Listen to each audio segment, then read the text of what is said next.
Champs, thank you for joining me today after a 2-0 win against Eastleigh, continuing our fantastic form. What's your opinion on how the game went today? It's a bit of a strange game, wasn't it? It was a bit scrappy first half. I think obviously that culminated in one of their players getting sent off, and then obviously second half, as I think we've said before, when you play against 10 men, sometimes it's not easy. It can be difficult, and I thought we managed the game really well. Obviously we scored our two.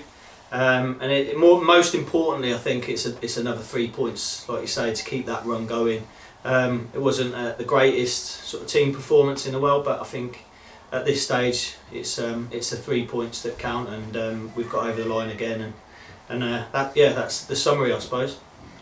A difficult end-to-end first half with a red card for Eastleigh's Quigley. What did you make of that situation? Well, it was right in front of the dugout. I don't think it was the cleverest thing to do from their player.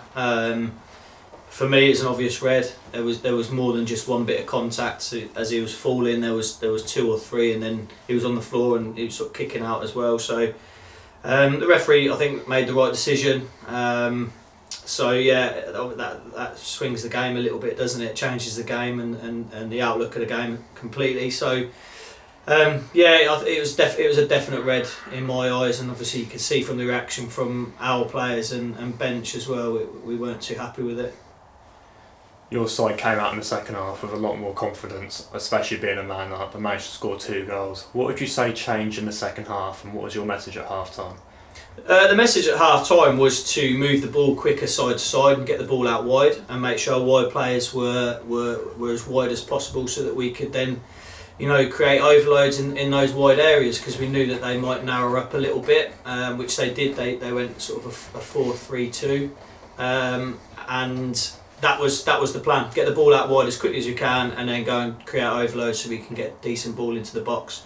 And I don't think, other than that, there wasn't too many messages. Just make sure we keep it safe at the back, and make sure we don't give anything silly away, and make sure that we make it happen rather than just wait for things to happen. But I think the confidence comes from, we've been in this situation a couple of times recently in the last couple of months where a player's been sent off. We're either drawing or we're losing, and we've had the belief and the quality to get back into games and then come around and win. So I think the experience of doing that recently is played a part today.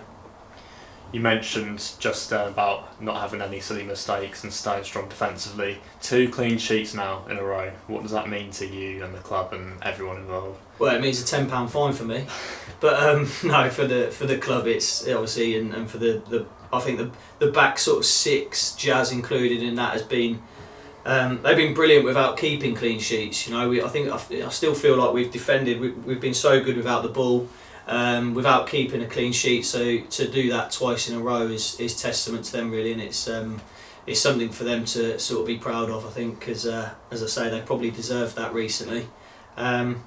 But again, I feel like we've grown into the season. We've got to a point now where we are going into games with a lot more belief and a lot more confidence, whereas we weren't quite sure before. We were a bit tentative. We weren't sure what was going to happen and what sort of players we were up against. We've kind of got around that corner now, and we're playing with a lot more belief and a lot more confidence, and I think that shows both defensively and going forward. 8 games unbeaten now in the National League, and today's win actually meant we hit a historic landmark, our best ever points tally in the National League, hitting 57 points, beating the previous record of 55 points. What does that mean to you? Well, proud. I think we've done a pretty good job the last 2 or 3 years, and it's we're obviously proud as a management team, but more so for the players that are in that changing room. They're such a good group. They're brilliant to work with, and they deserve it. And for them all to be a part of that for us is really pleasing to see. We have to mention George Morrison, who played his last game today for Tamworth after being recalled by Fleetwood Town. We saw the ovation that he got when he was substituted at the end of the game. Just how good has he been around the changing room and as a player for you? Mate, he's been so good. He's been brilliant, both on and off the pitch, like you say. He's a great lad off it. He's very difficult to understand with his strong northern accent, but the lads give him a bit of stick for that. But you forget how young he is. He's like a man, and he's still only sort of 19. A few of the older lads, the more experienced lads, have taken him under their wing, and I think he's developed a lot off the pitch, which will stand him in good stead going forward into that pro game, because it is cutthroat, and I think he's quite a resilient, determined young man. He's got that attitude about him, so that's fantastic. But then on the pitch, you see the impact he's had. His energy, the amount of work that he puts into a game is unbelievable. If you have a look at his stats and his GPSFS data, he's up there week in, week out. He absolutely runs his backside off for us and for the club. And he's been a massive part of what we've done, because, again, being part-time, we have to sometimes outwork and be more dogged than these full-time teams. And that's sometimes how we have to win a game of football, and he's massive for that, because he brings so much of that energy and that determination, that grit and that steel that we instill anyway. But he in that central midfield area, that's key, particularly in this league, and he's brought that to us. It's a real shame that he's going. We're going to miss him so much, again, both on and off the pitch. But at the same time, it's again a bit of a proud moment, because he's been here, he has developed, he's got better as the season's gone on. He's going back to Fleetwood now to hopefully play some first team games in the Football League, which is what he deserves. He deserves it.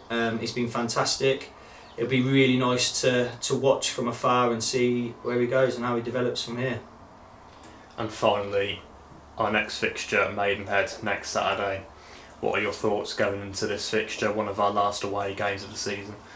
Again, another tough one. There's no easy ones. Alan Devonshire, he's always done well in this league. Again, with limited budget, and not being full time, a little bit like ourselves. They're again very dogged. They're very organised out of possession, and they've got some good players in the final third. So it will be tough, but it'll be something that we go into looking forward. Because, as you say, we're on this good run, the lads are buzzing, high in confidence, and we go there with that, hoping to get another 3 points.